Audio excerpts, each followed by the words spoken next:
the material, everything is going up. So buyers are looking for move-in ready, turnkey property. So comparing more properties before making an offer, that's what buyers are doing. They're negotiating harder on prices and repairs. As I mentioned, if a buyer does an inspection, they see a lot of damage with the property, they're going to request more repairs, right? Pay close attention to interest rates and monthly payments. I'm dealing with that right now. You know, one of my lenders, well, I wouldn't say mine, but a partner that I work with, he's almost tired of this one buyer because every time we show a house, the buyer's like, how much is the monthly payment? Yes, you do have estimators online, but a lender that's going to finance your loan can give you a more realistic figure. So it's like, how much is the monthly payment? People are very concerned about that. And this person qualifies for way more, but you know, they want to watch their lifestyle. So looking for more move-in ready homes, we talked about that. Pricing your home correctly is critical. Sit it on the market. You know, if you price it too high, it can sit on the market longer, receive fewer showings, become stale in buyers' eyes. So one thing we do at our brokerage is we can get the house on a private listing, and not all brokerages offer that. So we can get your house on a private listing, so the days on the market, DOM, doesn't start calculated. So a private listing, we can kind of market your property privately before it hits the MLS. So something to consider. Eventually sell for less. That's what one thing I know is, like, once you start dropping prices, you're gonna sell it for less than if you had actually priced it properly and get a bidding war going. First impression matter more in summer because, you know, the weather's nice. There's a longer, you know, daylight hours. People can go look at the house at 6 p.m., 6:30 p.m., sometimes even 7, and the sun is still out. So, you know, you get your flowers going outside, your curb appeal, mulch, landscaping, make sure the grass look good, power wash, you know, siding. Exterior, clean up your windows, maintain the lawn. Just when people drive in, they want to feel as though it's home. And obviously the repairs, and also depersonalize the house, right? When people walk into your house, I know a potential seller whose house he actually took it off the market. It's ironic, when I went to go do the listing appointment there, I had already took a buyer there the previous year, and it didn't sell. And one of the things that just turns buyers off is you go in there, too many family pictures and religious pictures, and there's nothing wrong with you having a religious belief, but you're selling something, right? And you don't know the person buying it. They may not want to see that, you know, or some people are very spiritual. They may think it's not a good place for them to go reside. So you want to let buyers see themselves in the house and not you and your experiences. So depersonalize it. It's better you put up pictures of flowers, CDs and stuff like that, rather than your personal kids' graduation or birthday party pictures. Just take yourself out of it and make it look more like a showroom. You want to complete repairs, leaky faucets, damaged flooring, cracked tiles, HVAC concerns, roof issues, roofing, especially in electrical, right? Just those things will pop up when the inspector does their walkthrough. Professional photos are non-negotiable. So this is ironic when I look through expired listings, and sometimes these are agents putting up these pictures out there, you know, and it just looks like really dark, you know. I think with all the technology, yeah, you don't want to lie on the picture, but you can enhance it a little bit. Sometimes you just look at a picture and you just scroll past it. So you want to make sure whoever is listing your home can just capture that person, you know, because everything is shifting to virtual things now. Drone images are good depending on the location of your house, you know. 3D tours, these can dramatically increase showing activity on online engagements. Be prepared for home inspection, negotiation. So as I mentioned, when you do your home inspections, people are always going to try to talk down prices if they see electrical deficiencies or just any kind of plumbing issues. Sometimes they'll require them to be repaired based on the appraiser or the Loan company, sometimes the buyers may be okay if if the lender can work with it, but they may just ask you for some money. All right, so energy efficiency can be a selling point, especially now with gas prices going up. Doesn't necessarily mean it's a plus, but solar panels can be a plus or a minus. A plus, especially in a hot summer, cold winter, house that's heated or cooled by electric. The only issue there is if it's on the roof, what's the age of the roof? Because if people need to replace the roof and take the solar panels off, that can increase cost. So keep that in mind. You got to understand your closing costs, even you as a seller, real estate commissions, everything is negotiable. But 9 times out of 10, in order to sell your house, it's like an incentive to pay for the buyer's agent. You don't have to as a seller.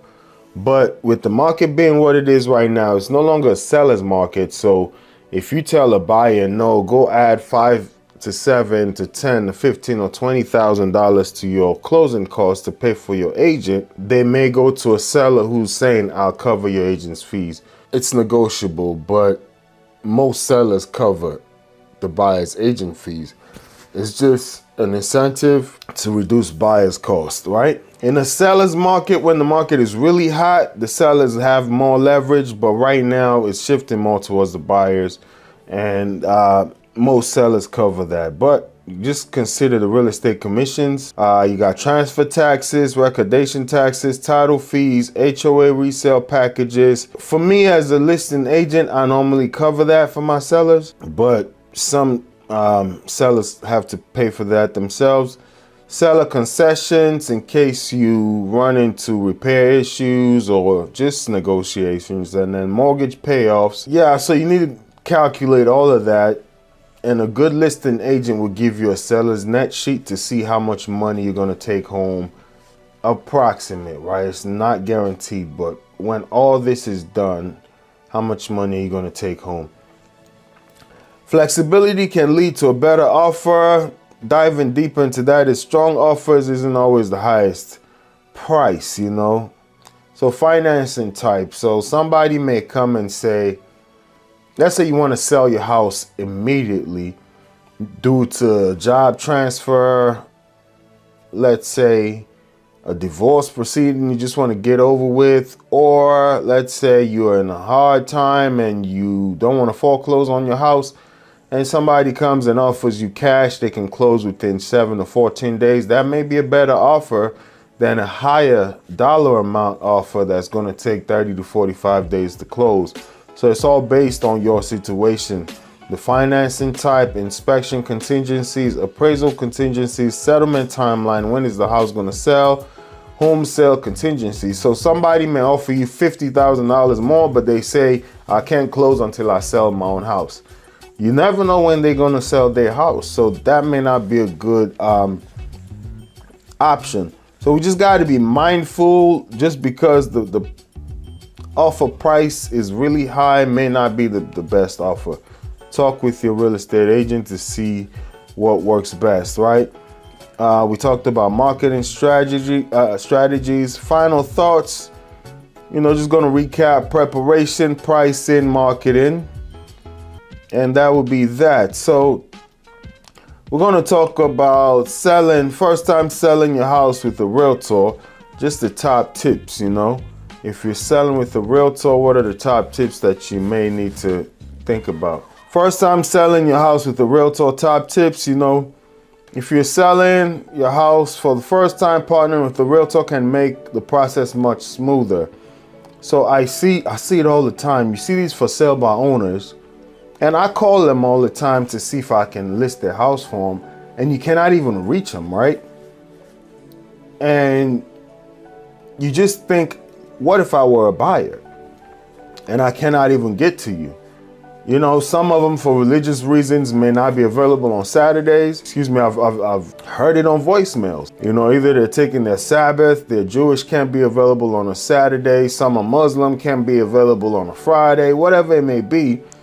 And you just think if you had a real estate professional that can make your house accessible all the time, so you're limiting your access in essence, especially if you're a professional, you're at work at a certain time, can't show the house all the time. So that can be a plus. There are several things you need to know when you do a for sale yard sign. Some HOAs don't allow that. The right preparation can make the difference between selling quickly for top dollar and sitting on the market for a while. So another thing is, there's a myth that, you do for sale by owner, you're going to get the most. On average, when you look at the stats, people who do for sale by owner get, about 40% of them sell it for less than those that actually do with the realtor. So sometimes the right agent can make the process smoother, but some people, if you've done it before, that is a cost you can save. So I'm not here to say don't go for sale by owner, but if you are going with an agent, just some things to keep in mind. Interview multiple realtors before choosing one. I recommend that, even though I can just say, hey, choose me. I think competition is fair, talking to the right agent and making sure you're getting ready to sell maybe the biggest sale transaction you're going to make in your lifetime. You need to get the right person to do the job. So interview multiple agents. I know the saying goes, oh, I have a friend, I have a family member that's a realtor. I would ask to see their numbers. How many homes have you sold? Because it's really not fair when you think it's almost like you're going to court and you're going up against a seasoned, I wouldn't say trial lawyer, but like a class action lawsuit lawyer, and you're going to represent yourself. Sometimes when you think about custody battles, whether it's the mom or the dad, they go there by themselves, and then the other party has this high-powered lawyer, and then you walk out the courtroom thinking you got screwed, but you don't even know how to communicate to the judge, So it's sometimes something to think about. Just because your friend is a realtor doesn't mean they may be the best person to sell your house. I know the feeling. I'm a realtor, and if a friend of mine or a family member of mine puts their house on the market and don't hire me, it would make me feel a certain type of way, right? But I'll just say this much. Interview multiple agents. Don't hire the first agent you meet. Even though the stats say 70% of people hire the first agent they meet, right? I would say try to interview a few agents, at least 3. How many homes have you sold in my area? That's a good question. Also, just because somebody hasn't sold a house in your area doesn't mean they can't get the job done. You got to see sometimes, do they have a brokerage support? Because I have sold a bunch of houses in certain cities, but I had to sell my first house there. You know what I mean? So, but how many homes have you sold in my area is a good question. What's your marketing strategy? How do you generate buyers' interest? These are all questions. What is your average list to sell? So list to sell price ratio. The reason why that is important is because some agents just come and they take your listing at the price you tell them you want your house to sell for, knowing very well that's not the market is not going to pay for that. And then they end up dropping, renegotiating the price. I'll be honest, I take listings sometimes that are overpriced, but I let the seller know my number. I wouldn't say my number. I think the number the market is willing to pay. I give them a number. I say your house is going to sell at this. But since you're adamant, I work for you. We can put it on at this price, but let's renegotiate in 2 weeks. Sometimes you can automatically even sign that, like in 2 weeks, we're going to drop the price to this. Because I think that first 2-week window is very pivotal. The bad thing about price dropping is once you drop the price once, buyers are now like, let's see how low they're going to go. And they'll hold off. You may even have a potential buyer, but now they're going to wait to see how low you're going to go, right? Make sure it's priced accurately. See their list to sell ratio. How often will you communicate with me? Just standard SOP for me personally. I do a weekly recap. Standard, let's say nothing happens, no showings, nothing. I do a weekly recap. Or even if something happens but no offers, it's just best practice so the seller knows this is where we are. There are actually portals in my brokerage where the seller can be tied into. Not too many people like that, but some sellers actually prefer that. It's virtual. They can just tie into the platform, see how many showings they're getting, see how many, all the communication can go through. They can see when open houses are scheduled, everything, right? It's kind of seamless, you know, but I still try to send that email to let them know. Sometimes based on the relationship, calls. Here's one thing I recommend for agents. You just ask the seller, how would you like to be communicated with? Because I like emails doesn't mean everybody likes emails. Some people like text messages. Other people are old school, call me. Some people don't want to be called. So ask the seller. As a seller, communicate with your agent the best way you would like to be communicated to and how frequent you would like to hear from them. So for me as an agent, I say over communicate. It's better the seller tells me, look, I know you're working to sell my house. You ain't got to tell me everything, than they're in the dark, especially if the house is not selling. You don't want 30 days to go by, 15 days, they're not hearing from you. They don't know the process. Should we renegotiate pricing? They're just in limbo, you know? So get an agent that's going to communicate with you. Price your home correctly from day one. Can't reiterate this more because for first 2 weeks, trust me, it's very pivotal. You know, you get fewer showings if it's overpriced, sits on the market longer. I've seen a strategy where some people come and they underprice your property and get people to bid on it. It has worked, but it has also failed tremendously, you know, because people sometimes don't bid to that price that you were expecting, but sometimes they overbid. But just because somebody shoots you this idea of let's underprice it and create a bidding war doesn't mean people are going to bid on it. So I've seen it work, I've seen it fail. Just try to price it correctly. Look at the neighborhood, see what houses in your market are going for, and you want to be right around that ballpark. Declutter and depersonalize, and that's one thing I struggled with this one seller, and I just kind of backed out of taking the listing. Just him understanding, you know, and personally, I'm a Christian, but I don't know if I want to see a picture of Jesus in the bedroom, you know, because for instance, not all Christians believe in those pictures being Jesus, you know, so just there are conflicts there. And I'm a Christian, but I don't know if that's the right thing you should have there when you're selling your house. But how do you communicate that to this person when they're very strong in their religious displays? I wouldn't even say beliefs, you don't know. But you just try to tell them, just take that out because you never know. You understand who's buying your house. Not all Christians think a picture of somebody is actually Jesus Christ. It may be offensive. Some people are not Christians. So this is something I've witnessed. And you're scrolling through their previous expired listings, you see why it didn't sell.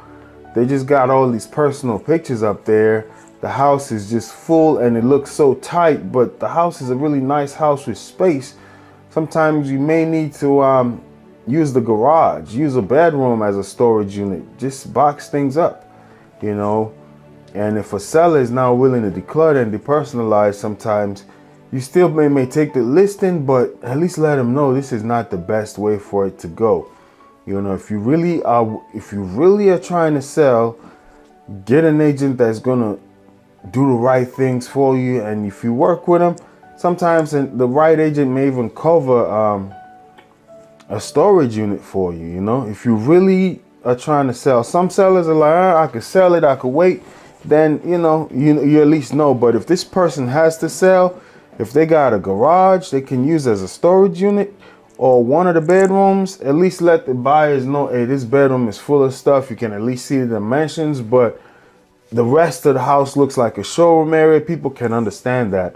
I sold a house one time in Annapolis where it was a garage. We just turned it into a big storage unit where people were not able to walk the garage. They could just open it and see the size of the garage, but the rest of the house looked like a showroom, and the house was able to sell.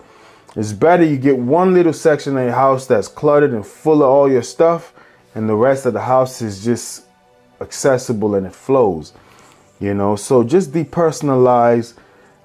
Take away just your religious symbols, those things are personal to you. Your kids graduate. Let the buyer feel as though it's their house.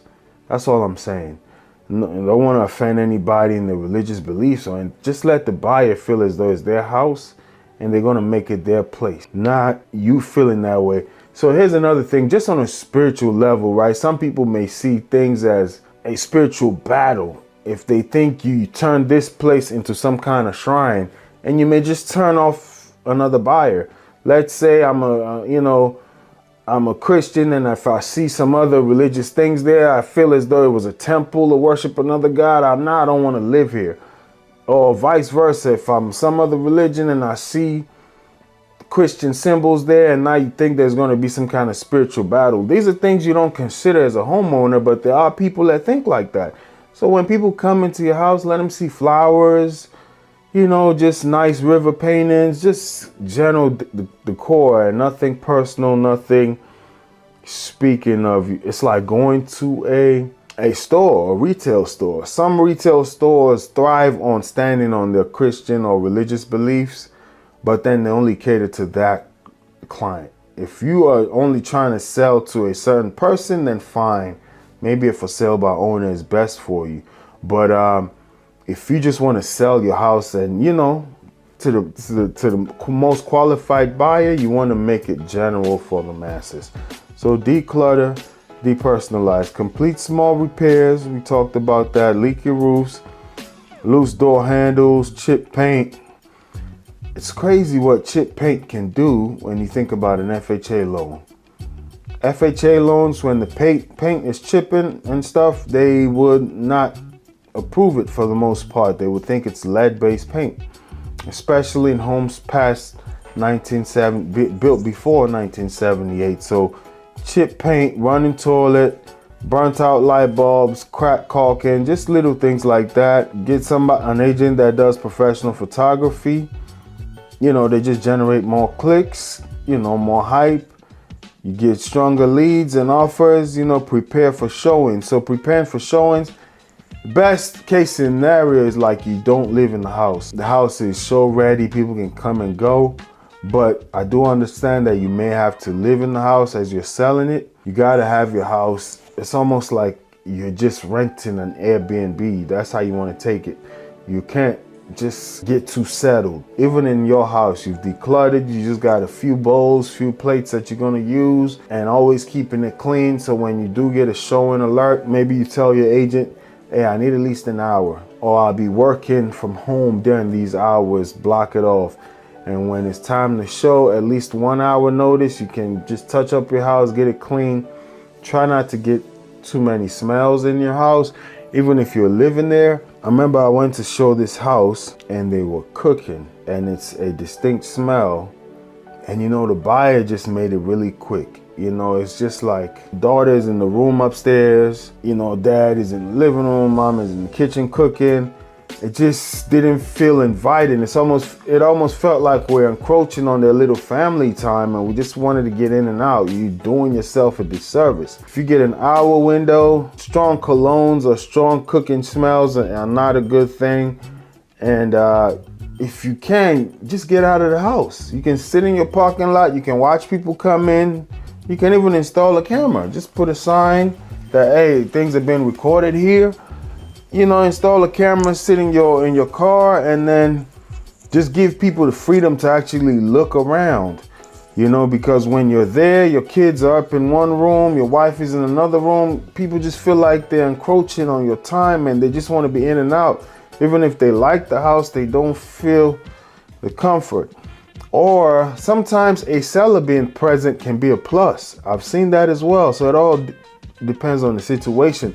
Let's say your house is like a showroom. Maybe you get and you're there as a tour guide answering questions. Oh, the AC was done at this time.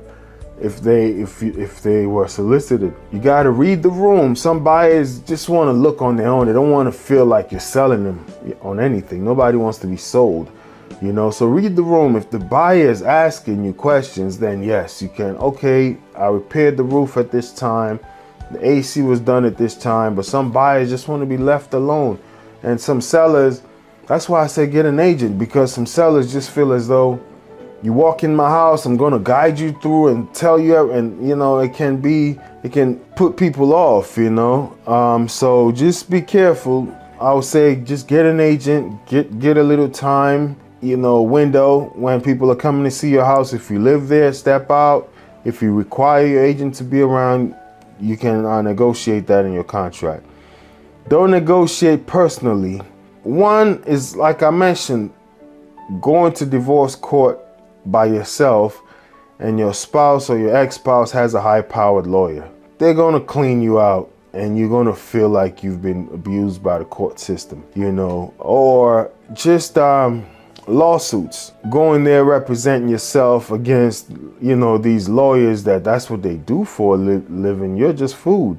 So sometimes if you try to negotiate personally, sometimes you got your feelings involved in things, what you think something is worth, and then you deal with like an agent who sells so many houses to negotiate aggressively. You may lose out. Sometimes you may negotiate too aggressively, and it can turn people off because you got your personal feelings involved. Yeah, review every offer carefully. So once again, just because you get the most money from an offer doesn't mean it's the best, so review every offer carefully. And in Maryland, it's amazing, you got to submit offers even all the way to closing. Obviously, you're under contract and there can be some legal ramifications from backing out of a contract, but as a seller, just know your agent should be submitting offers to you even if you're under contract, unless you tell them expressly in a written form that I don't want any offers. Then they can make that known. Seller is not accepting offers, but you can always accept backup offers just in case something falls through. Prepare the home for home inspection. One thing I recommend is you preempt that. You go get your home inspection. You fix the things the inspector recommends prior to even going on the market. So you don't always have to show it to buyers, but when they come with their nonsense, you can say, hey, I did an inspection. These are the required repairs. They're already done. Actually, just closed on a house where we had all those repairs done. And when the inspector walked it, they're like, oh, you got to flush out the HVAC. We just provided receipts. Like, okay, that was done.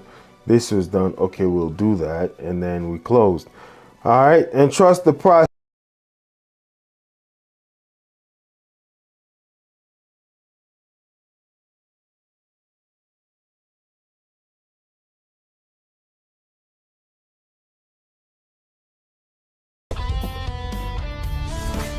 Welcome everybody to my YouTube channel. My name is Raymond and I'm a local real estate agent in Maryland and DC. We're going to react to a video. Without further ado, let's jump right in. I've been here more than 30 days. Put it in the show. Stop. Listen to me. Listen, no, honey. You listen to me because you know I've been here more than 30 days. Almost 30 days. You feel me? She's been here more than 30 days. So this right here is a squatter who meets a no-nonsense cop, right? And she's saying she's been there more than 30 days. And she told the cop, no, you listen to me. Here's what I'll say when you're dealing with law enforcement. Yes, you can know your rights and all of that. I get that. I know rights have been violated. Don't want to get too much into that. I'm not going to sit here and say I don't understand. Quite frankly, don't want to go down the racial thing. I'm a black man in America. I went through my experiences numerous times with cops. But here's the bottom line of it, right? Maybe the older you get, the less that happens. So you get to look back and say, were all these people bad, or was I just young and doing things that cause suspicion or whatever? But it happens less and less so. But the last time I got into it with a cop I was an adult, doing my thing, very good job, homeowner, all of that. And it was a busted tag light, but his aggression, I wouldn't even say got into it with a cop. He got into it with me. I was just so chill, it's like I recognized it. The way he was yelling and screaming and just demanding documentations with just anger and aggression. It's almost like he's trying to belittle you or something. Like do as I say right now. He did all of that just to tell me my tag lights were out. And I just kept cool, gave him all what he wanted. And something inside of me just wanted to say, dude, you ain't had to do all of that for a tag light. Just came to my window yelling and screaming, driver's license, and just going off. And I just gave him all what he wanted, went there, came back, your tag light is out. And I'm thinking to myself, really?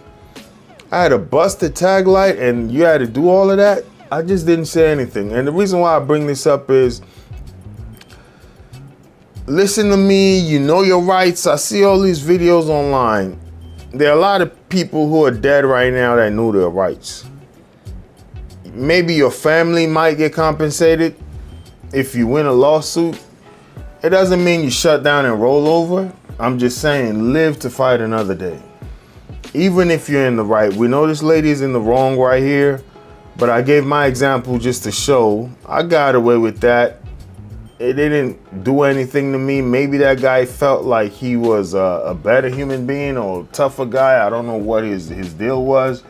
But to me, it just showed how insecure. I don't know. It's just like unnecessary. If somebody has a busted taillight, you can pull them over and just talk to them the right way. And there are times where cops have pulled me over where I've been at fault and they're just so nice and respectful. You know, they probably let you go with a warning. Whether it's a seatbelt on or you on your cell phone and they pull you over and just are so nice. Hey, sir, I saw you on your cell phone. You shouldn't have been doing that. This is a warning. And they're so polite, then you run into these people that you don't know if they're having a bad day at home or they're just on an ego trip or whatever it may be. And you want to go toe to toe with them. I give that example to say, whether you're right or wrong with the cops, especially if there are not any witnesses there, just get out of the situation alive, right? And you can go call a lawyer and see about it later, but at least you'll be alive to do so. Not saying there are not grounds and hills that you should be able to put your foot down and die on, because everybody has a hill they're willing to die on. Like say, okay, beyond this point, I'm not gonna tolerate anything. But some of it is unnecessary, just to prove to the cop you know the law. You get beat up or you get roughed up, and yeah, I guess you might get a lawsuit later. But to me, it's just not worth it. I just play cool. One thing I know, when you answer in a cool manner, sometimes it de-escalates. It really does, but some people are just on a power trip. She's on a power trip, telling the cop to listen to her. Let's keep going. Are you stunned? You got me f***ed up. You're not going to come here and do this. Ma'am. All right? And I told you. See, I'm a self-represented litigant. You feel me? So I will take your ass to court. Listen to me. Get your stuff and get out. I'm not getting... Self-represented litigant. What does that even mean? She litigates things in court on her own. The cops are trying to get a word across and she's just barking threats. So one thing I'll say is, the loudest person in the room is not always the smartest one, right? She's just barking threats constantly and going on, and he's trying to speak and she's not allowing him to get a word in. Let's keep listening. Let me go! Let me go! Stop it. Let me go! Let me go! Stop it. Let me go! Stop it. Listen to me. And that's what I was talking about. He just got tired of hearing it and he said, get your stuff and get out. And she was not trying to leave, and now she got handcuffs on and she's screaming. The problem is, this is not your house, But the reason why she cited those 30 days, I guess wherever she's at, that's the number. And it's so sad, right? When you think about retail, the retail crime and the spike in it, I don't know when the memo went out that, oh, these people cannot touch you. And the reason why they can't touch you is, one, profiling. Once people lose millions of dollars in a lawsuit because they profiled the wrong person, they thought this person was a shoplifter, and now they get sued for racial profiling. All the retailers just let everybody go. That's one. Secondly, I would say you go try to stop somebody, you get shot. Now that family is suing the company. They say, you know what? We're not going to risk our lives. These merchandise and this money is insured. Let them take it, right? Whatever is the reason why all these retailers just let people walk out the door, that memo went out at some point, and all of a sudden people just load up goods and just walk out. You can't stop them, right? Same with these squatters. I don't know when the memo went out, like, okay, in this state, you live here longer than 30 days, they can't kick you out. Now they go in there, they sneak around, live there for 30 days or more, and then they tell the cop with authority, I've been here longer than 30 days. It's not like I've paid for it. It's not like I own it. I've been here longer than 30 days. Wow, if that's the world, if that's the way the world works, then my goodness, all I gotta do is go into somebody's mansion for longer than 30 days and I got claim to it. That is crazy. Good thing there are laws, right? I'm just saying, good thing there are laws. Can you imagine that? You go on a vacation, or you got another property, a vacation house, somebody just goes living there for 30 days. How long did it take you to work to purchase that? Even if you inherited it, how long did it take your parents or whoever gave you that property? How long did it take them to earn that money to buy that house? Now somebody just has to move in and that's it, you know? And the reason why I can't relate to that is how hard I work. I work hard, long hours sometimes, you know? So everything I got, I earn. So it's like, I can't understand this at all, honestly speaking. But let's watch the rest of this.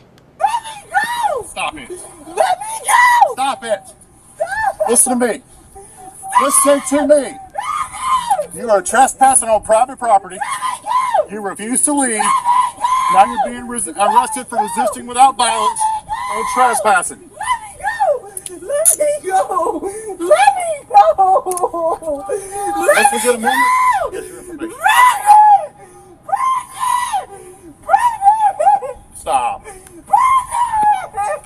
Stop it, Miss Williams. You're embarrassing yourself. She's screaming, Bradley, is it the cop? And he called her Miss Williams, so maybe he knows her. Because if you watch in the beginning, she told him, you can't come in and do this to me. So it's like they knew each other, I don't know. But it's just weird. Maybe she's a known squatter. She just finds places, stays there for longer than 30 days. Anyway, that's exactly what he's saying. You're embarrassing yourself. The danger in this for real estate agents or sellers is like, you do have people like this. Depending on your state, you got people like this who just know or look around for vacant properties. They move in quietly and they just want to live there long enough to where you can't just kick them out. So you got to be very mindful. Once again, cameras, good rapport with your neighbors. Also watch even the contractors. Some contractors are very good. They'll keep an eye on things for you. But the last squatter video we watched was the guy that mows the lawn. He's the one that snuck in under the lady's bed while she's in the house. So you never know, right? Anyway, thanks for watching. Make sure you like, comment, share, and subscribe. Your ultimate hub for real estate insights, breaking news, entrepreneurial wisdom, investing strategies, and self-development hacks. If you're ready to expand your mind and stay ahead of the game floor, you're in the right place.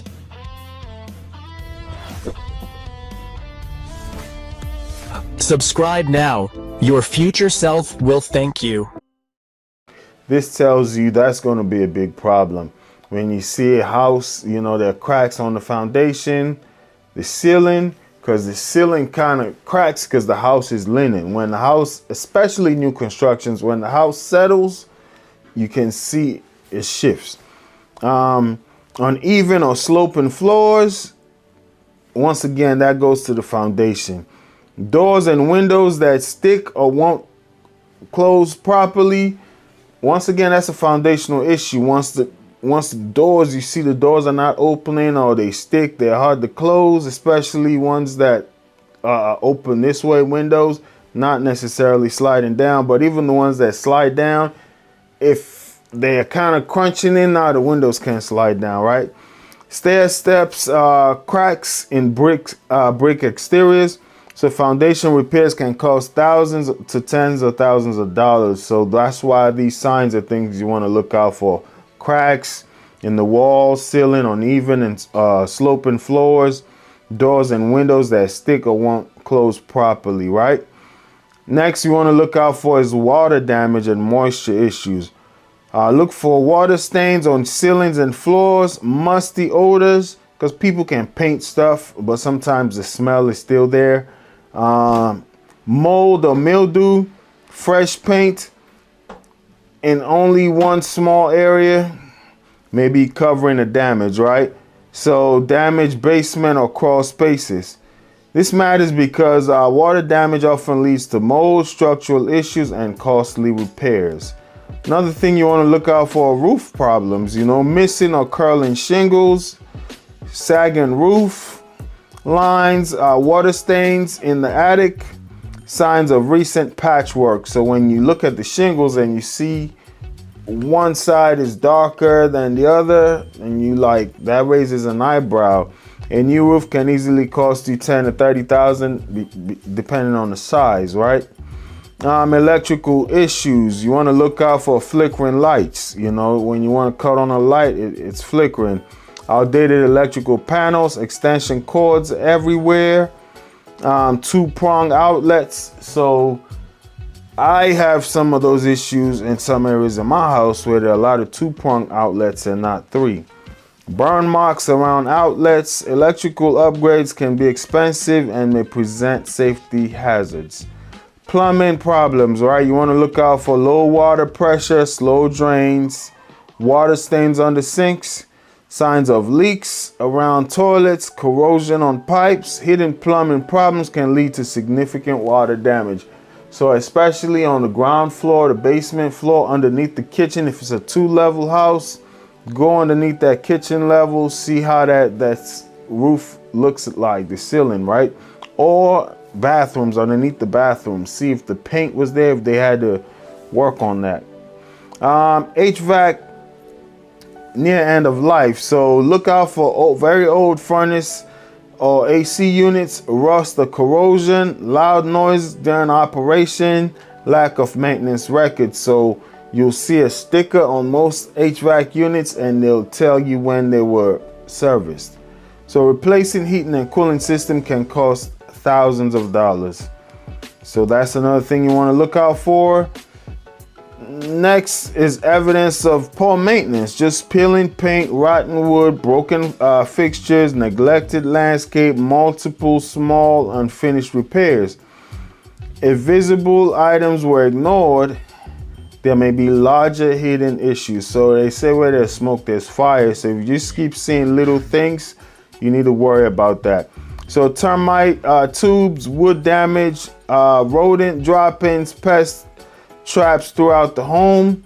Pest damage can be expensive and sometimes very extensive as well, because you can see one thing, but then there's a lot more going on. Next thing you want to look for when touring a property, I would say, is neighborhood red flags, excessive vacant homes. So if you see a lot of vacant homes, you got to be cautious, because you're going to think, is this property going to be able to hold value, right?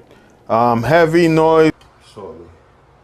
Yeah, we were saying list to last. The reason why I give this client here, for instance, been showing them around for quite a while. And when you think about GCI, gross, commission, when you think about all the drive-in, all the time spent, the return The ROI is not worth it. The reason why I'm doing it is because of a relationship building strategy. So dealing with buyers is very time consuming, but some of them are worth it because, for instance, this is a young family, somebody who's getting ready to graduate a very high-end degree. They may not be able to afford something major right now, but they want to start a family. This can be a starter home. This can end up being multiple transactions, at least the sale of this. If they choose to stay in the DMV, then a purchase, then referrals. So this is more like a relationship building sale, but it's not worth money. You're gonna make some money, but when you think about all the showings and the time put into it, it's really a net loss, or you just breaking even.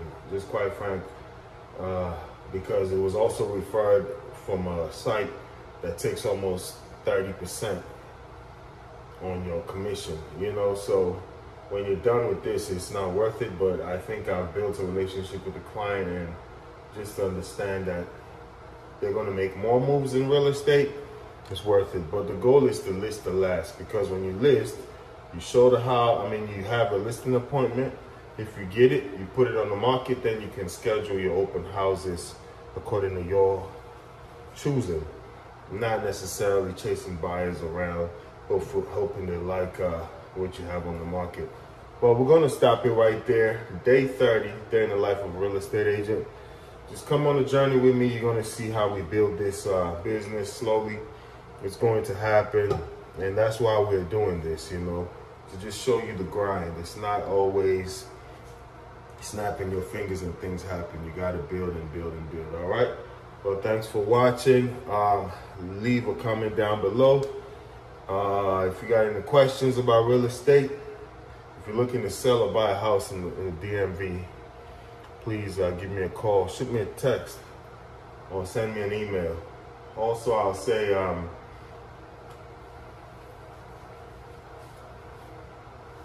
that's the client calling. I'm pretty sure he's here. All right, we're going to wrap it up right here. Your free training today. Your ultimate hub for real estate insights, breaking news, entrepreneurial wisdom, investing strategies, and self-development hacks. If you're ready to expand your mind and stay ahead of the game floor, you're in the right place.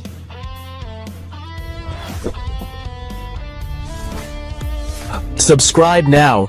Your future self will thank you. That's what a positive cash flow does for you. Good cap rate. So the cap rate helps compare investment properties. So you do cap rate equals net operating income divided by the property value times 100%, right? General range, you're looking at 4 to 6%. Low risk divided by, just low risk. And then 6 to 10% strong cash flow. Very high cap rates can signify higher risk. Keep that in mind. Appreciation potential is another thing you want to look for a good investment property. Some properties don't cash flow heavily today, but grow significantly in value over time. So look for limited housing supply. So you want to check the inventory, increasing rent, neighborhood revitalization, new employers entering the area. So like here in the DMV, they call Northern Virginia Data Alley, right? A lot of data centers are going there. Can be positive, a lot of jobs are coming, but how about the noise in the neighborhood? So you want to keep those things into consideration. Then the rent demand, property is only valuable if people want to rent it. Strong indicators are low vacancy rates, rising rents, nearby universities, hospital, or employment centers, right? Good amenities all around the area. Those are just strong indicators for good rent demand. Reasonable purchase price is another thing you want to look for great investment properties. So great investment properties will signal buy at a discount whenever possible, right? Good investors will look at that, Just look for motivated sellers, foreclosures, cosmetic fixer-uppers where you don't have to pour a lot of money into it. You don't want a money pit. Under market rents that can be increased, you know. So when you see the rents there are low, you know, if you touch it up, you can get more money on that rent. Low maintenance risk. Older properties can look cheap but become expensive quickly. So watch for roof age, foundation issues.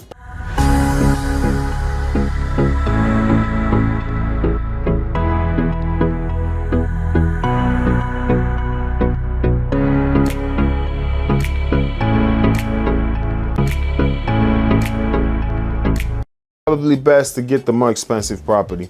Then you'll also want to look at financing that makes sense. Interest rates heavily affect returns. Many investors analyze the down payment size, the interest rate, loan terms, monthly debt service. For leverage returns, investors often estimate cash on cash return. Cash on cash return can be calculated by doing the annual pre-tax cash flow over cash invested, right? Multiplied by 100%. So that's the annual pre-tax cash flow divided by the cash invested times 100%. Then one other thing you want to check out for if you're looking for a good investment property is the exit flexibility. And good investment properties usually have multiple exit options, meaning long-term rentals, short-term rentals, house hacking. You can flip it, you can refinance it. You know, you can sell to owner occupants. Flexibility reduces risks, because if you got multiple ways to get out of that loan or your cash, if it's tied down, and you got multiple exit strategies for that property, that's a great sign. The last key point would be numbers that work conservatively. You know, experienced investors assume repairs will happen, vacancies will occur, taxes and insurance will rise. A deal that only works under perfect condition is usually risky. So the deal should work under varying conditions, right? If things go wrong, this deal still should make sense. So common beginner mistakes: they buy based on emotion, right? They underestimate maintenance, they ignore vacancy cost, overestimating rent, focusing only on appreciation, buying in unfamiliar markets without research. So a simple rule of thumb, I would say, looking for an investment property would be positive monthly cash flow, rent equals to like 1% of purchase price, which is harder in today's market, safe neighbor.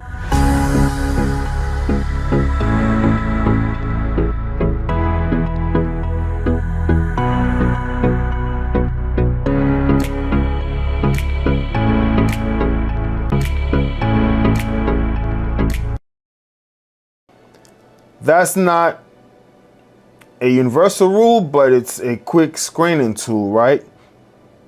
And then finally, we're going to talk about just things I wish I knew before buying my first home. So for instance, for me, I would have gotten more inspections done. I got the two basic inspections, like the structural and the wood destroying insect, but maybe I would have done a septic inspection, would have done a roof. Thankfully, none of those, like the roof hasn't caved in on me, no leaks or anything, but it's just something I would recommend. Also the HVAC unit, just some more inspections. That's just my personal experience. Then generally, I would say most first-time home buyers don't realize how many hidden layers there are to home ownership until after they've signed. So also the windows, right? You know, windows, insulation, just things that are going to affect your monthly energy cost. They wish they knew before buying their first house. I'll also say closing costs, for instance. I was just told about 3.5% down payment. Thankfully, I had that extra 4 to 5% for closing costs, but literally I didn't factor that in when I went into looking for a house. It was when they brought the bill, I was like, wow, this is a lot. But then when you pay all of that, then you find out only a small fraction of that went towards your mortgage. It can be a gut punch, you know? Right away, the monthly payment is only part of the real cost. Your mortgage might be predictable, but taxes, insurance, and maintenance aren't. Property taxes can change, insurance can jump after a year, and maintenance is constant. Roof issues, HVAC servicing, plumbing surprises, lawn care. A good rule of thumb is budgeting 1 to 3% of the home's value per year just for upkeep, right? A second surprise is how fast small repairs can add up. A leaky faucet become a plumbing visit. A minor roof fix can turn into thousands. A rental property, on the other hand, you don't have to worry about these things. You call someone in the house.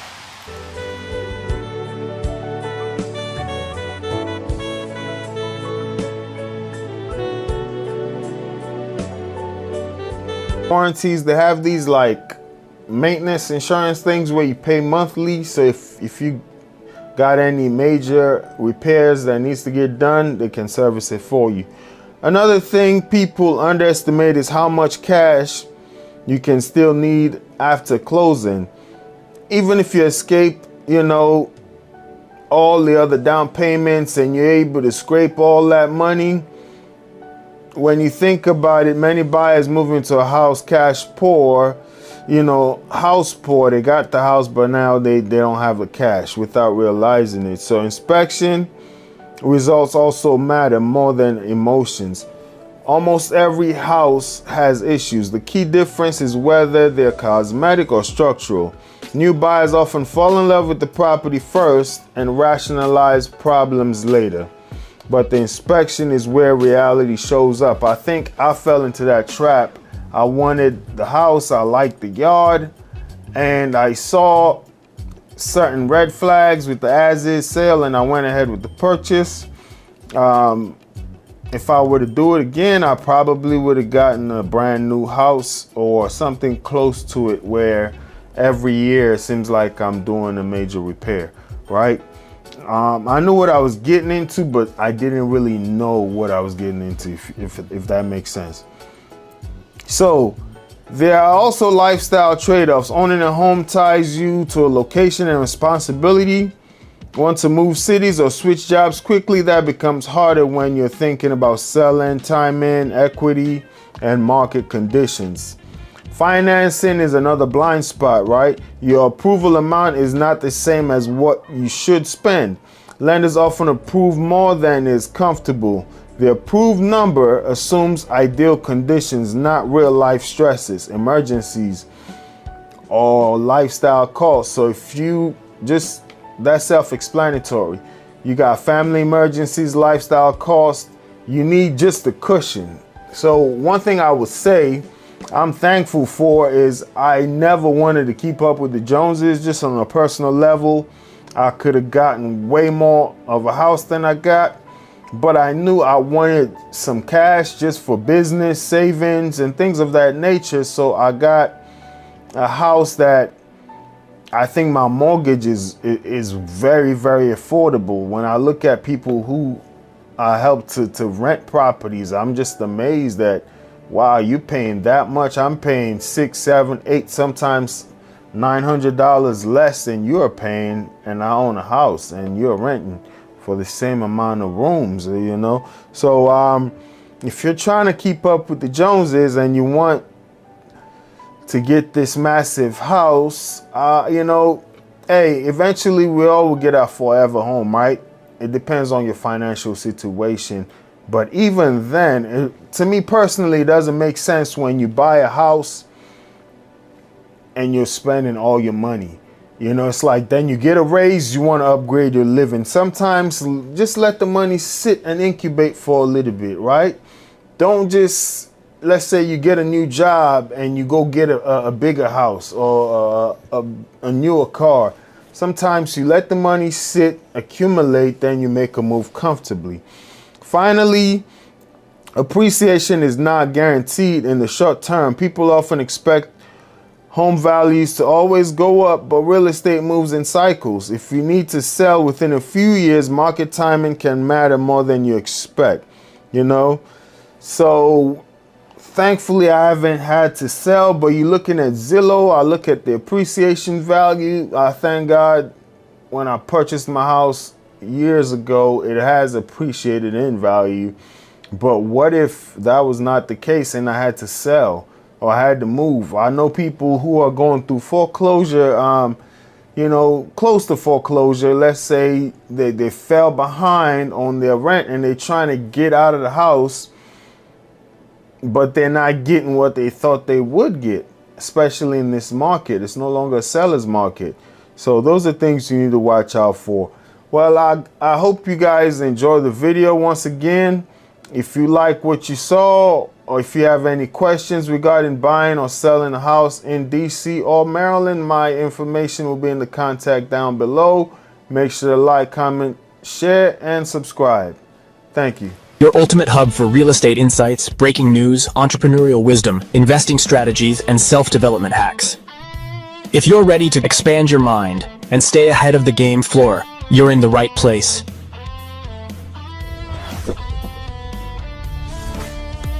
Subscribe now. Your future self will thank you.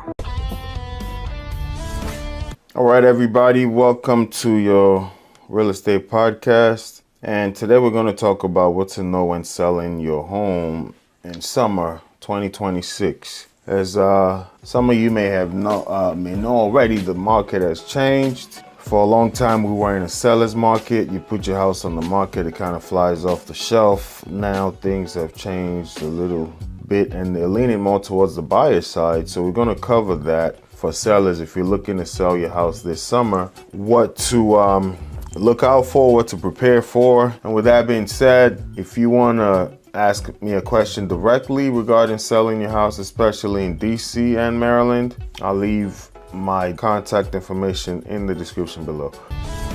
Make sure you like, share, and subscribe. That is how you help the channel grow. And also, if you're looking to buy, sell your house in Maryland or DC, my contact information is in the description below. Thank you.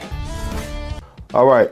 So without further ado, let's get started. Summer is traditionally one of the busiest seasons for home sales. I would say spring is like the peak, but summer is right there with it, right? So 2026 sellers are facing a market that rewards preparation. What that means is homes fly off the shelf. I just had a listing that closed maybe a week or so ago, was probably on the market for 7 days, but there are houses that are sitting on the market for 300 days and not selling. And what a seller should focus on really is getting the house renovated, staged properly. Virtual staging is a thing now. Just be very careful that your agent or yourself, you don't mislead. Do some false advertising. Say the house looks a certain way that it's not. So be mindful of false advertising. But if you don't want to spend tons of money staging the property, you can consider virtual staging. One thing I recommend you do if you're going to stage a property virtually, I would say you put a picture of the virtual staged room location and another picture of the vacant location so people can kind of get an idea. That's also a way for you to compare both pictures to see if it's accurate, because for instance, if you're doing a living room, you don't want the AI to add a bay window that is not really part of your living room, right? So these are just things to be mindful of. Pricing accuracy is very, very key. Houses that sit on the market you would see are not priced accurately. The market has shifted a little bit. Prices are dropping just a little bit depending on the market. So I remember this one house was going for about $300,000 at the time of purchase, you know, dealing with an investor who purchased the property and wanted to renovate it. So I gave him accurate comps. Everything around that area were going for about $300,000. By the time you get all your permits, you get all the renovations done, houses in that very area were going for $285, $282. So I told him, hey, the market has shifted. You know, that was like 6 months ago. and priced it right around that range, and it was very quick to get off the shelf. But sellers who think their house is worth more than it actually is, you know, one thing I know is the market is going to dictate what your house is worth. It's not any sentimental feelings. It's just like a bike, right? You know, some people are into motorcycles. They spend thousands of dollars getting it souped up, or let's say a sports car or these old vintage cars. Just because you spent so much money on the engine, the paint job, changing the seats on the interior, doesn't mean the buyer cares about those things. So 9 times out of 10, the market is going to dictate what your house is worth. So strong marketing, more than ever before. I would say that really helped in this property I'm talking about. Just getting a bunch of people into an open house, and you create like a FOMO, fear of missing out. And when there was so many buyers and families in that house, they saw each other, and I knew I was getting an offer, you know, the next day, because it's like when a buyer is there and they see you talking to another buyer in the kitchen, answering questions about the property, light bulbs go off like, man, I better submit an offer. I'm going to lose out on this house. So you want to do some really strong marketing. There is a best time to do an open house, and the best time for your house to sell. Not to say houses don't sell after that time period, but I would say your first 14 days are very pivotal when you list the property. You need to do the best you can to get it out in front of the right buyers, because once a house sits on the market for over a certain amount of time, buyers start questioning what's wrong with this house, you know. So strong, or they give you low ball offers. So strong marketing more than ever. If you're planning to sell your home this summer, we're going to touch on some things. Buyers are more selective than they were during the pandemic boom. So fixer-uppers, the economy is just not in that place anymore where people want to take on projects. Unless you're an investor, you don't want to buy a house and you got to work on the HVAC. You got to fix the roof, you know, got to redo the flooring, the bath. All right, welcome to my YouTube channel. My name is Raymond. I'm a local real estate agent in Maryland and Washington, D.C. Today we're going to react to a multi-millionaire that's house poor. Without further ado, let's jump right in. I'm a multimillionaire, and I am in over $1 million of debt. That might shock you to hear, but... So, it's funny, I know this gentleman, he feeds animals a lot, right? He feeds animals, and he just, that's his thing. He'll go out with a bag of food from the grocery store, just feeding foxes, cats, and he's part of these book clubs. And he gave me this book with Donald Trump and Robert Kiyosaki, I guess, the guy who wrote The Rich Dad, Poor Dad. I'm actually looking at the book right now on my bookshelf. Haven't read it yet because I'm reading another book right now. But those two speak on that all the time. It's a thing. I'm not trying to get into the political thing, but Trump and this guy, they filed bankruptcy maybe 11, 12 times total between the two of them or more, but they're considered billionaires. They preach that philosophy of real estate and getting wealthy through debt. Talk about good debt and bad debt, the concept of using money to work for you. You can get into debt if you go get an asset. Then you got the Dave Ramsey school of thought that all debt is bad, pay off your house completely. They don't believe in just buying one property and another on credit, because the banks can come and collect at any time. So just because you own all these properties and you're paying all this mortgage, if you read the fine print in some of these loan contracts, you can be good, but the bank can come and ask you for all the money. Don't know how true that is, but some of those, especially when you get into the investment property thing, if the banks feel like you high risk, or they just got too many high risk loans out there, they may come and collect. And if you don't have them, they can foreclose on you. So that's how these millionaires and billionaires sometimes can go into bankruptcy, right? I gave all that to say I am familiar with the wealthy people being in debt, and that's what she's talking about. Enough of that. Let's jump right back in. When I purchased my house about a year ago, I did not pay for my house in cash. I could have paid for my house in cash, but it was a strategic decision not to. Because, fun fact, debt is called debt if you're broke and poor. Debt is called leverage if you're rich. It gets a full rebrand when you are rich. And let me talk to you about why I decided to take out a mortgage instead of paying for cash. So, mortgage rates at the time of buying were about 7%. Yeah, so I've seen this a lot. They say only, I hate to use the word stupid, but only stupid people buy buy a house or a car cash. And the idea of it, I see a lot of wealthy people say that. I think even Mr. Beast was talking about a studio that he bought, even though he had the money. Somebody asked him, "Did you pay cash?" He said, "No, I financed it." Here's the thought process behind that. If I have a house and I pay $700,000 cash for that house, that is $700,000 that is gone that I cannot use to make more money. The idea is once I get to a certain place in wealth building, my money should work for me. So if my money is the tool or the engine that's going to make money for me, I'll be stupid to tie that down or give it away. I'd rather go get this $700,000 home and pay $3,000 a month, $4,000 a month, depending on what your interest rates are, and use that $700,000 in cash. I can even use $600,000 in cash and let that invest for me at a 9% return, 4% return, 12% return.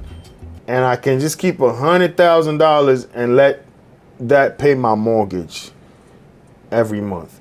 That is a school of thought to where this interest is not, the interest that I'm paying on this mortgage is not going to be more than I can make if I invest this money. All right, let's go. Which are high. That's a very high mortgage rate. But on average in the stock market, we have made 10% or more over the past 30-ish years of the S&P 500. The S&P 500 being the 500 biggest companies in the US stock market. So my logic is I can tie up multi-millions of dollars in cash by taking my cash and paying for my house. And yes, then I don't have a mortgage. I don't have any of those things. But it actually makes more sense for me to take out the mortgage, to take on debt, to borrow money, so that instead my money can be making me 3% or more money over here in the stock market. So it is cheaper for me to go into debt than it is to actually. Yeah, that's what I just talked about. But I'll be honest, not in this economy. I wouldn't recommend it. I'm not a financial advisor. Go talk to a financial planner. But the mortgage rate now is at 7%. Yes, you can possibly make 12, 9. That's a swing and a miss in this economy with everything going on. But to her, it still makes more sense. A 12% or 3% return is still better than putting this money there. I would say that would have been a great strategy during the pandemic years when interest rates were somewhere in the 2.7s, 2.9s, even 4 in the latter, maybe a year after the pandemic, right? Then you still got a lot more wiggle room in case the stock market doesn't perform as good as you thought it may perform. Because if you get a 4% mortgage and you make 9% on your stock investment, you still got 5% profit. That makes total sense. But once you get to that 7 and the return is at 9 to 12, that's cutting it too close for me personally. But it ain't my money, it's hers. That's a choice she chose to make. Make sure you speak to a financial advisor. I kind of get the school of thought. Don't know if I would risk that in this market. What I'll do is I'll leave a link to this video in the description down below. Make sure you like, comment, share, and subscribe. And as I mentioned, I do service the DC and Maryland area. So if you're looking to buy or sell a home, visit my website, which will be in the description down below. Book a 15-minute free consultation on the calendar, and we'll go from there. I'll catch you in the next one. Thanks for watching. Your ultimate hub for real estate insights, breaking news, entrepreneurial wisdom, investing strategies, and self-development hacks. If you're ready to expand your mind and stay ahead of the game floor, you're in the right place.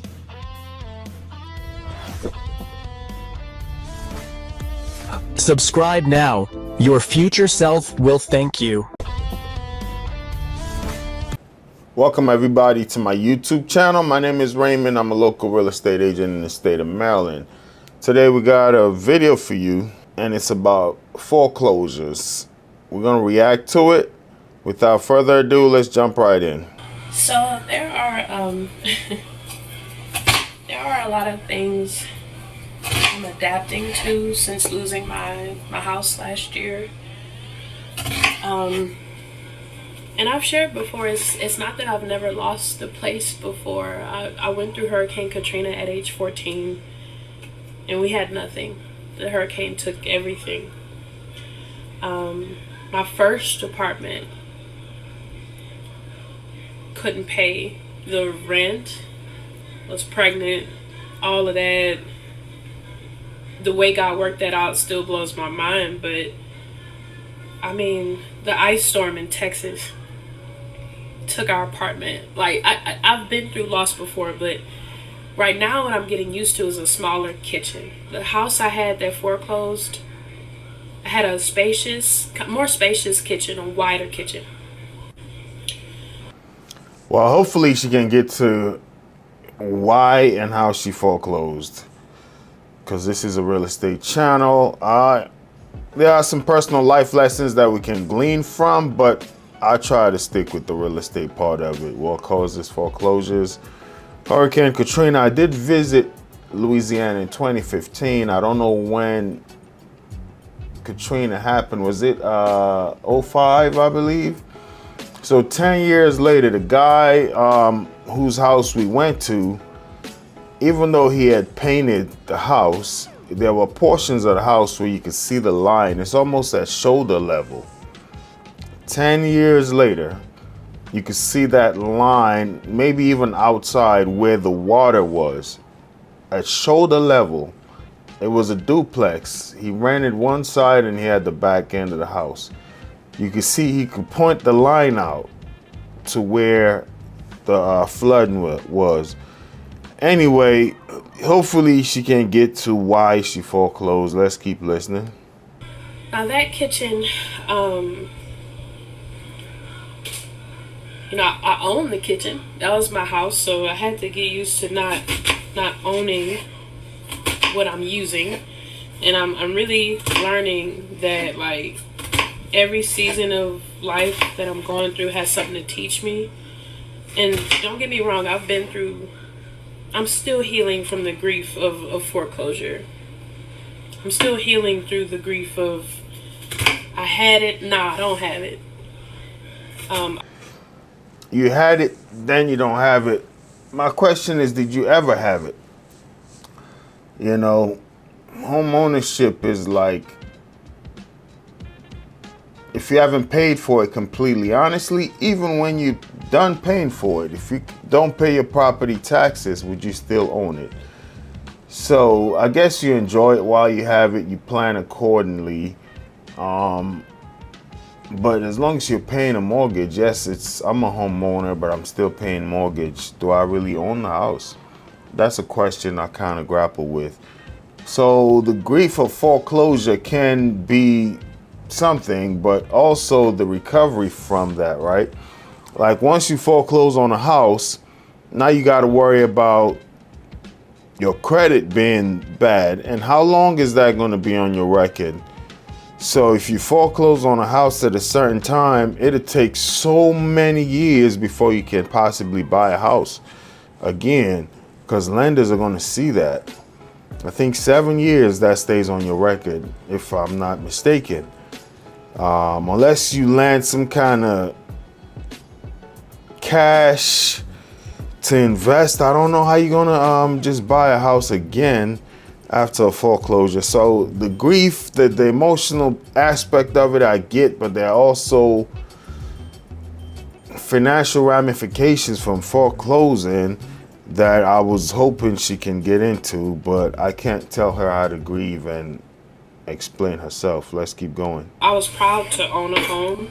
I believe I'll own a home again. But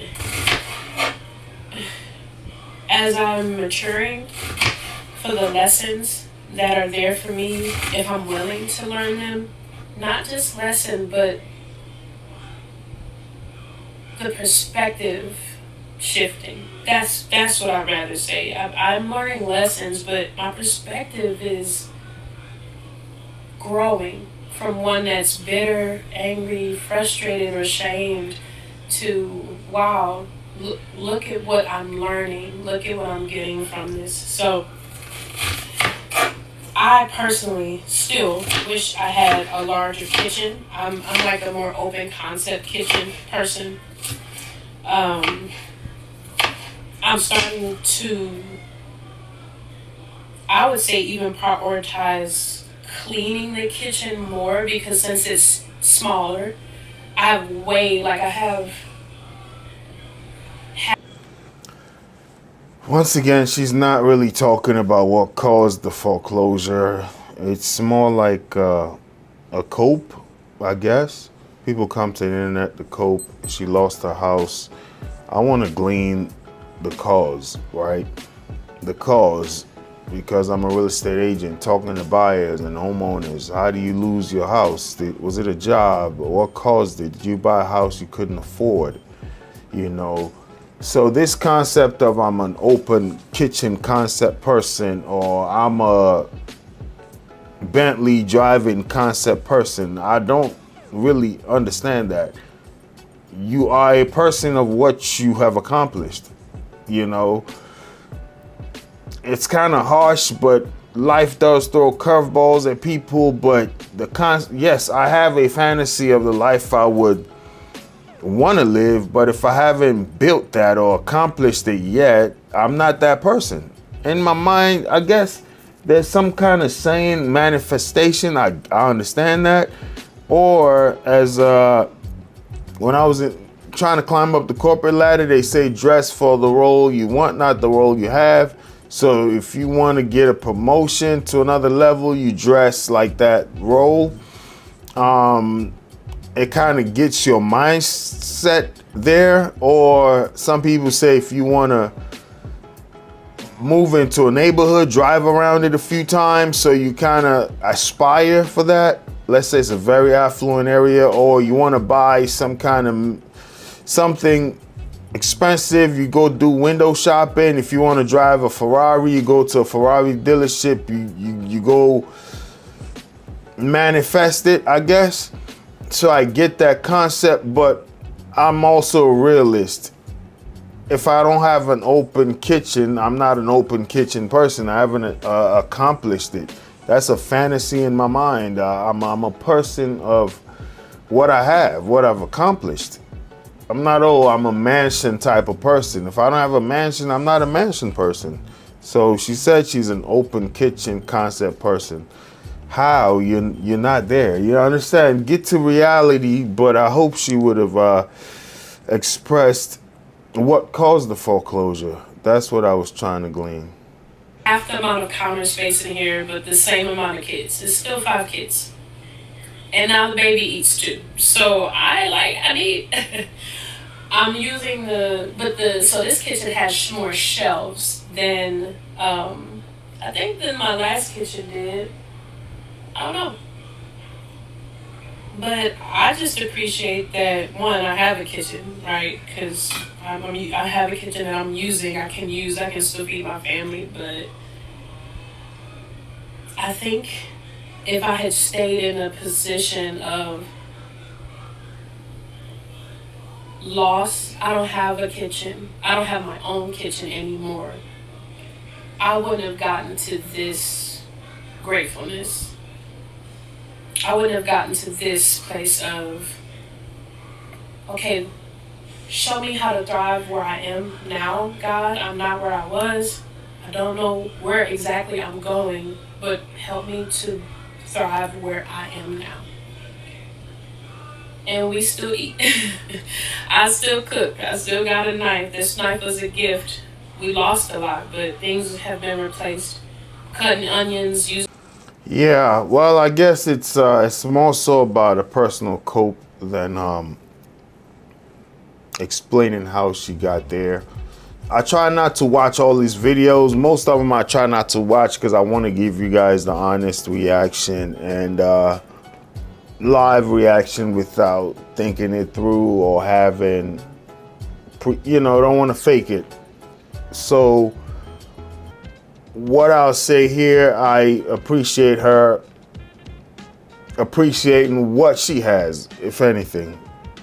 I appreciate her appreciation, I guess, of what she has. And that's something that we as a society tend not to do a lot of. We're always in the fantasy of what I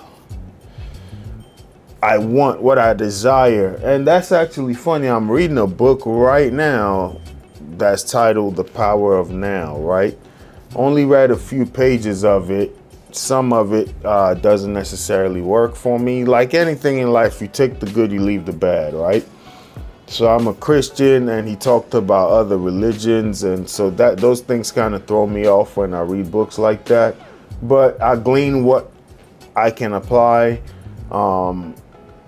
So that power of now, I think, is something that I appreciate, or that she's talking about, appreciating your now, your circumstances now, rather than being stuck in the past, ruminating, I guess is the word, you're in your head. Let's say you have a bad conversation with a spouse, a boss, a client, whatever. You're ruminating, you're just chewing those words, you're replaying it over and over in your head, and you never move past that.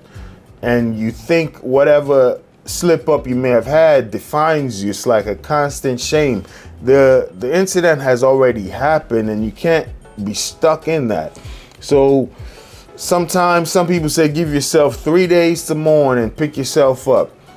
In some parts and aspects of life, you don't have time to just be there dwelling on the failures of life. They happen to everybody, myself included.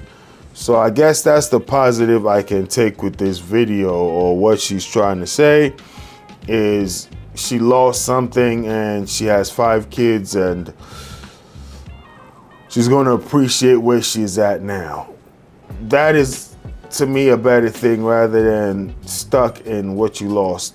As a real estate agent doing these videos on foreclosures, I would have appreciated the story as to how I got here, rather than woe is me, which is not necessarily what she's doing. She's trying to get over that. I understand that. Well, thanks for watching. I'll leave a link to this video in the description down below. And also, if you're looking to purchase a home in DC or Maryland, visit my website, which will be in the description down below. Book a free 15-minute consultation. I'll see you in the next one. Your ultimate hub for real estate insights, breaking news, entrepreneurial wisdom, investing strategies, and self-development hacks. If you're ready to expand your mind and stay ahead of the game floor, you're in the right place.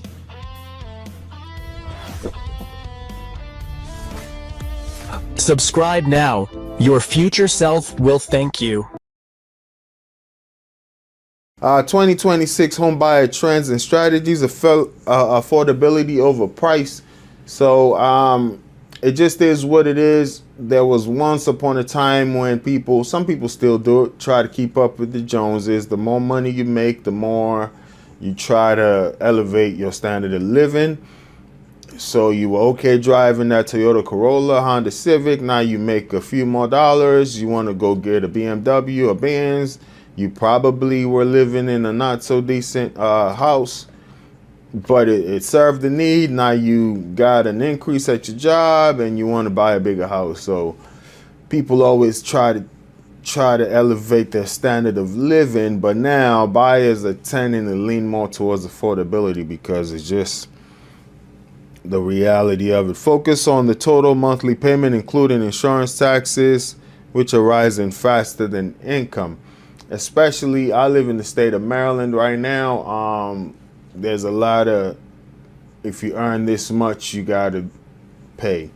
You know, Maryland is leaning a little bit more towards the California tax thing, you know, which may help people in low income, but if you are making a decent amount of money, you got to keep that in mind. Your property taxes also, as houses in the area appreciate, your property tax is going to appreciate with it, right? So what your mortgage may be this year may be different next year, not because your mortgage is not stable, it's because the taxes have gone up. So something to think about. Long-term mindset. Choose a home suitable for at least 5 to 7 years to ride out market volatility. And honestly, that's what I did when I purchased my first home. You ain't got to be like me, but I bought a house that I feel as though I can afford comfortably, you know. Honestly speaking, I show houses to buyers all the time, and you get to see their income and what they qualify for. And some of these buyers barely qualify for things, but they want the best, you know. So hands down, on a personal note, I think I could afford a much bigger house than I currently live in. But it's like, okay, I'm gonna buy this and ride it out for 5 to 7 years and, you know, use the money to start other, you know, just things, you know, and just get myself in a comfortable position. So if I want to upgrade, I can upgrade, or maybe try make this a rental property, build your real estate portfolio. It's just, if you go through a financial downturn personally, you don't want to have to go into foreclosure, do a short sale, try to get rid of your house because you're spending every single dime on mortgage and bills. So get a house that, you know, you can afford with a few extra dollars to maintain your standard of living, and just in case of emergencies, right? Maintenance or just medical, you never know, right? So I don't believe in living paycheck to paycheck and spending every single dime. Once upon a time, we all go through those things when you're young. You got an apartment, probably in school, you probably go through those things, right? But as you become an adult, it's like, my advice to home buyers, buy something that you can be comfortable with financially. You know, you don't want to be pinching pennies to pay your mortgage. Not a good strategy, especially in how volatile the market is. You know, and we live in an area right here that is kind of dependent upon the federal government, right? The DC and Maryland area, the Washington metropolitan, which also encompasses Virginia, Northern Virginia. Most jobs rely on the federal government, and we saw all the federal government job cuts. So you don't know, and this is just for this area, but other areas are going through things as well.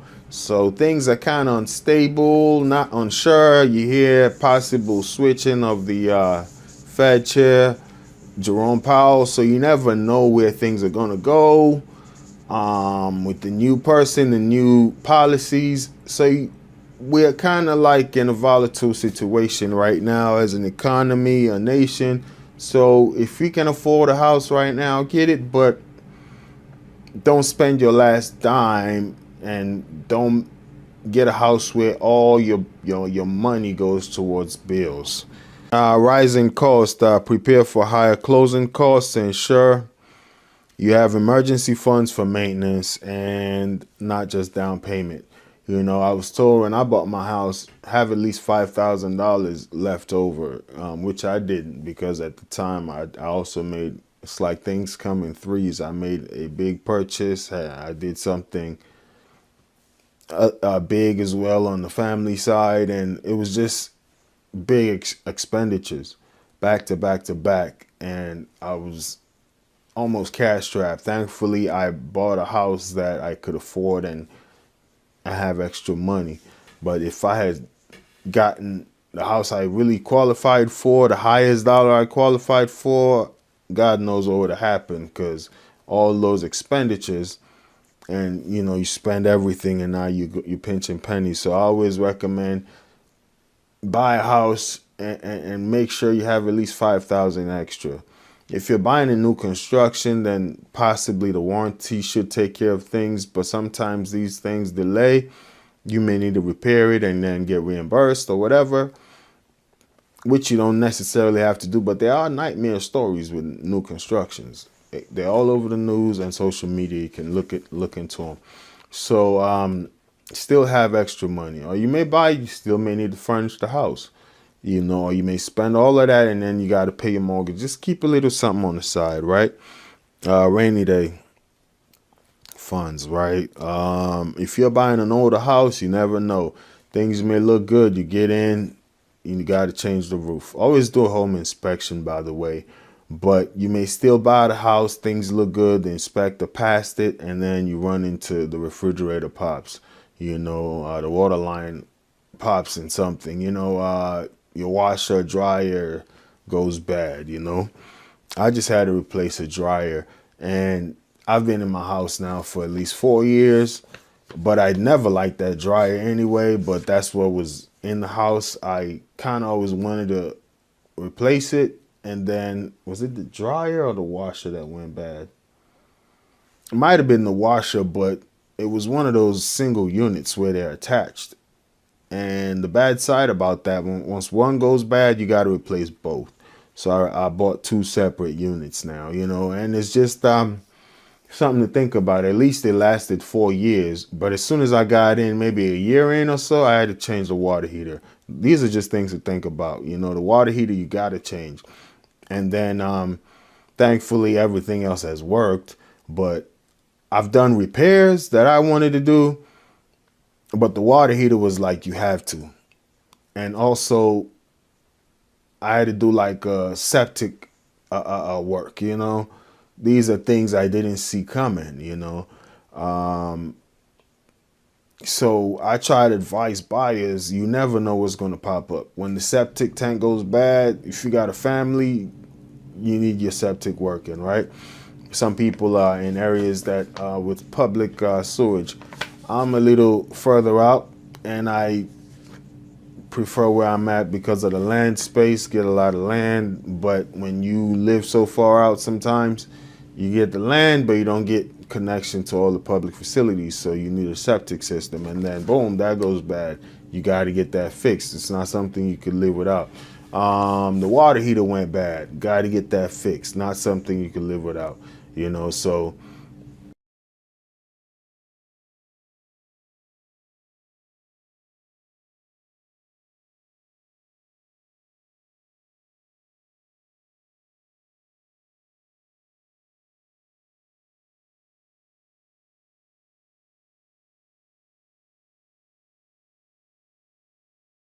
What I wish I knew before buying my first home. All right, so without further ado, let's get started. But I'll say this, if you haven't subscribed to the channel, please make sure you do so. That's how you help the channel grow. And also, if you're looking to purchase or sell a property in DC or Maryland, I'm your guy. My contact information will be in the description down below.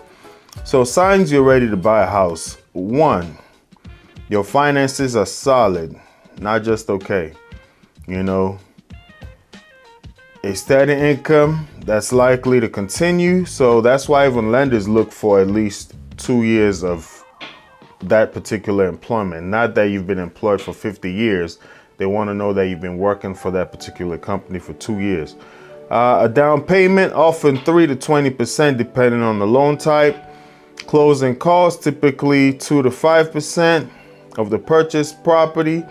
That's average closing cost. I would say around the 4 to 5-ish, but 2 to 5 depending on what you can negotiate. Anyway, we out of here, man. Yeah, so as mentioned, you know, while I was there with the buyer, she came with her husband and the 2 children.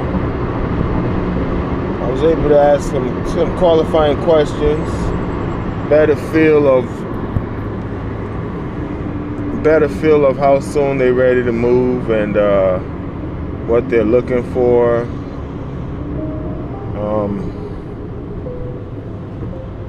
You know, so that's always a good thing, and that's the right way to do it, I think. You know, it's always good to qualify people so they don't waste your time.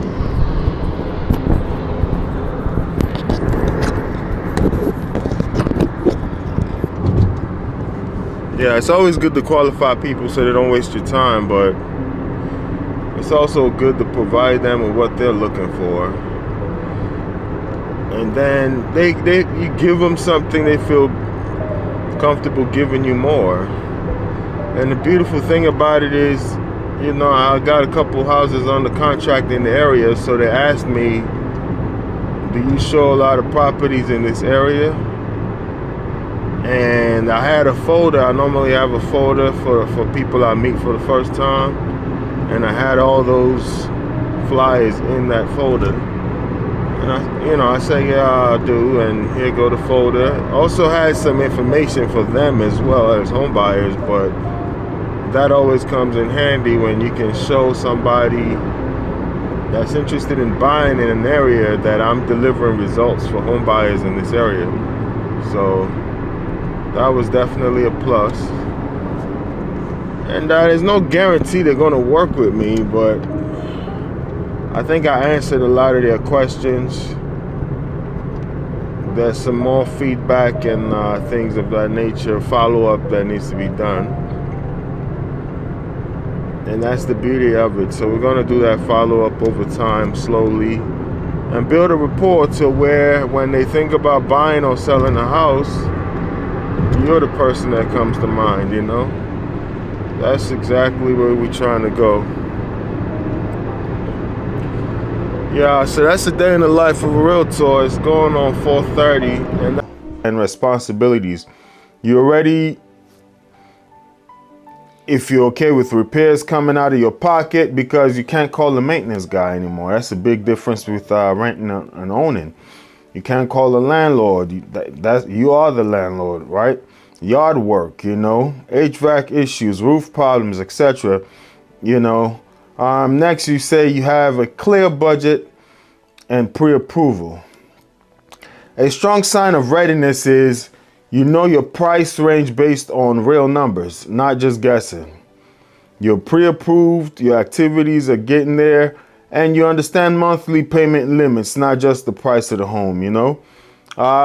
Finally, we'll say renting is no longer serving your goals, you know. For example, rent is rising faster than your income. So now you're paying somebody else's mortgage, or you're making somebody else wealthy. So you might as well start building equity. You know, you want stability or equity building. So stability is like you probably are going to get married, or you landed a job where you think you're going to build a career, or you move to the perfect state or neighborhood and you want to build a family there, or just want to stay there, or you want to build equity rather than paying somebody else's mortgage off. You want to start paying yours off and building equity. And you need more space or control over your home.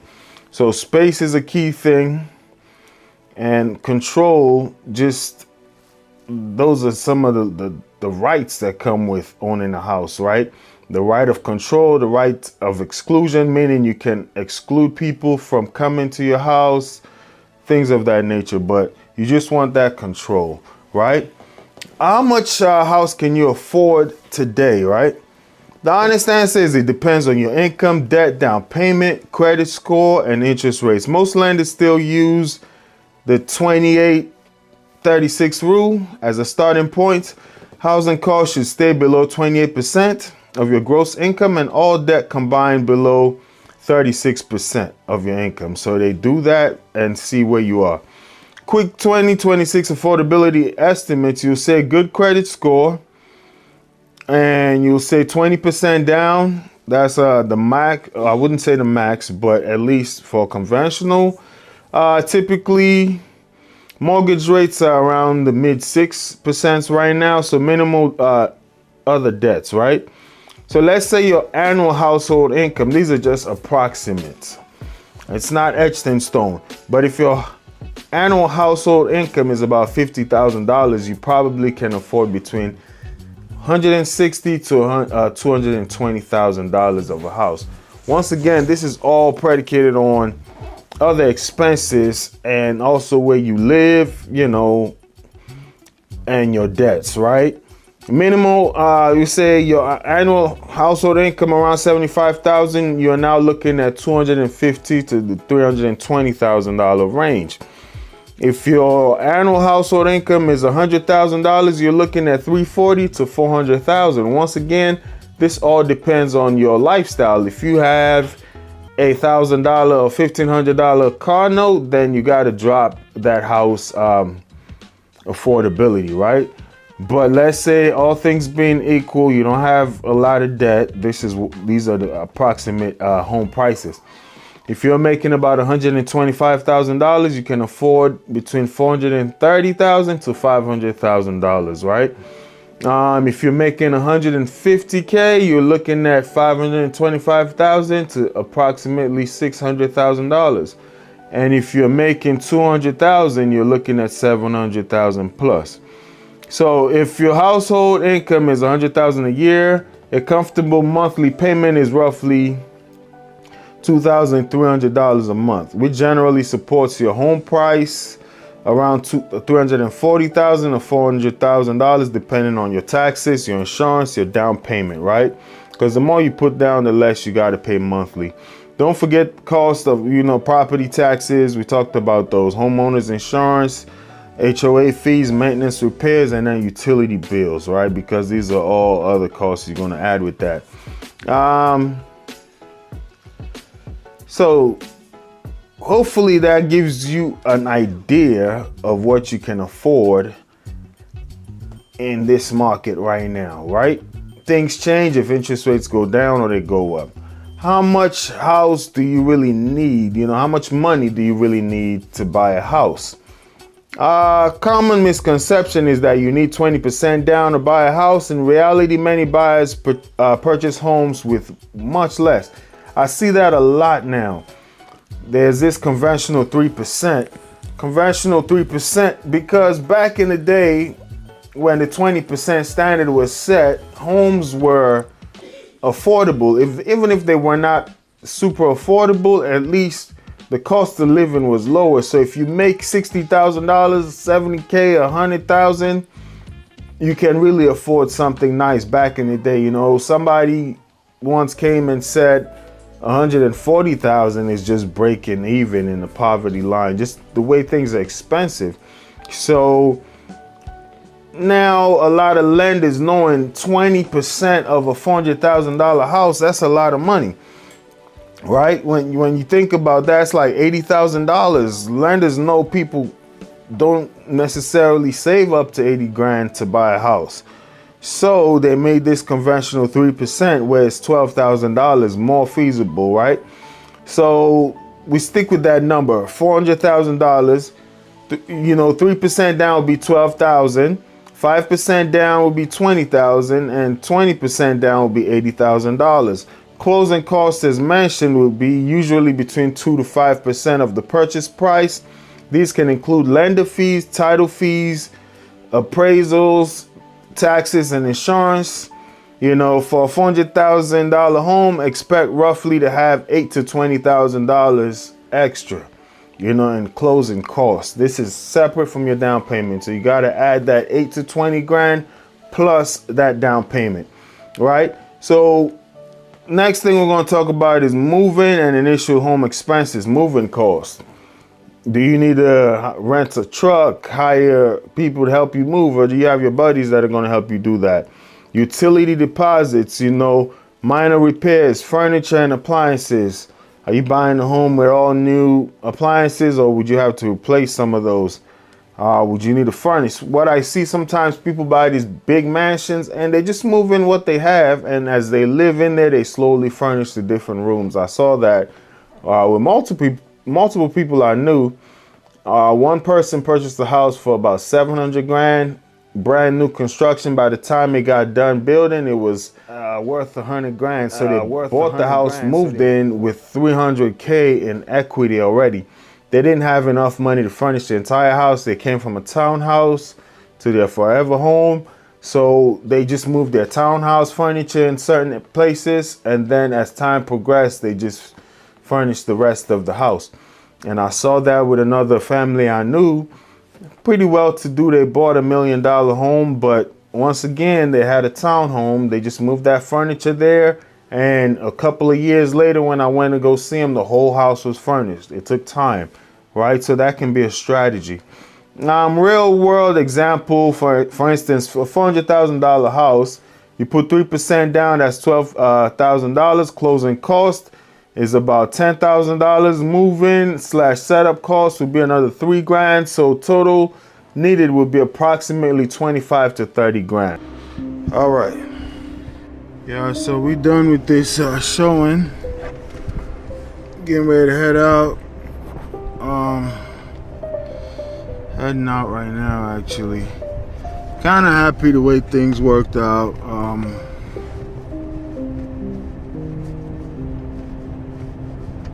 Had 3 showings for this client today. One wanted to reschedule. This was her first choice anyway. The second one, they got a bidding war going on that one, and it's 2 p.m. today is the deadline. She's not gonna make a decision today, obviously, you know. She wants the whole family to be able to view the property, so that one, once they said we gotta, I just dropped something down here, so I want to get it before I start driving. Once they said we needed to submit, like, and plus put in the GPS, submit an offer by 2 p.m., that one kind of took itself off the table, which worked out for me, honestly speaking. I've been going on 1, 3. I've been going for maybe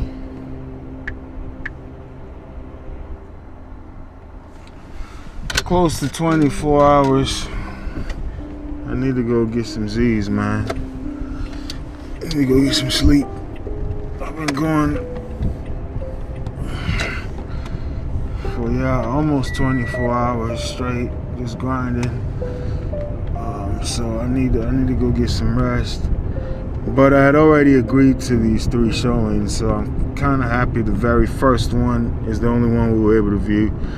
Y'all should see this neighborhood we're driving in, man. Nice houses everywhere.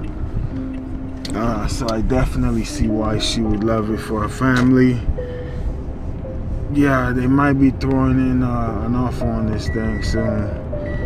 So we're gonna schedule another showing for this property. But yeah, that's all it is, man, as far as the real estate thing goes. Some days you get a lot of showings, some days you get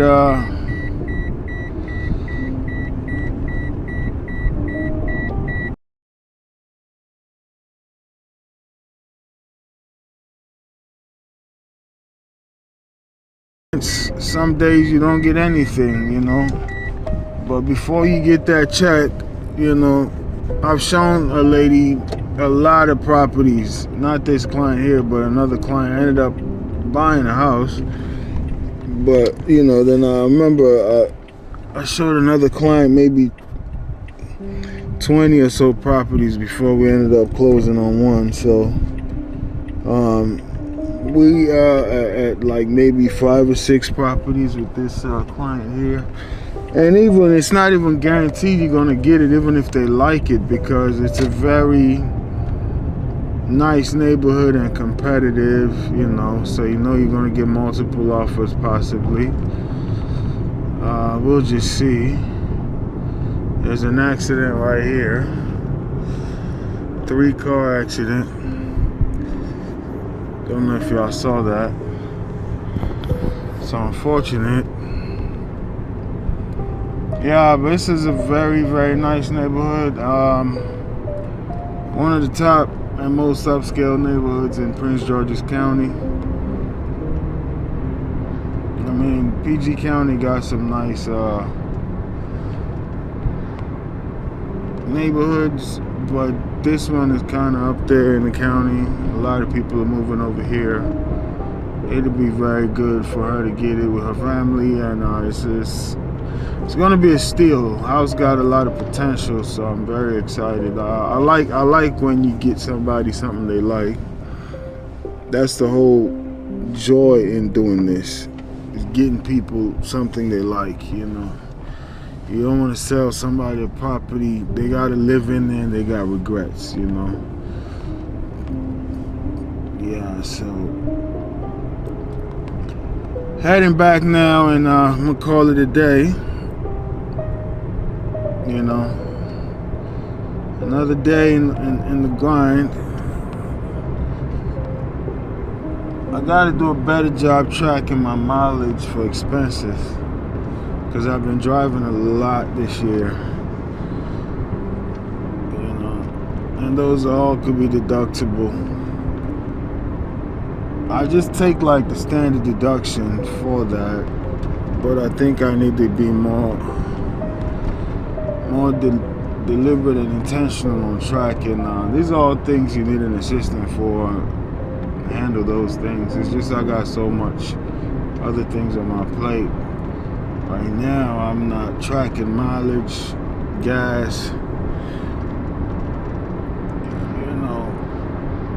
But yeah, we'll look more into that as the days go by. All right, y'all, have a good one.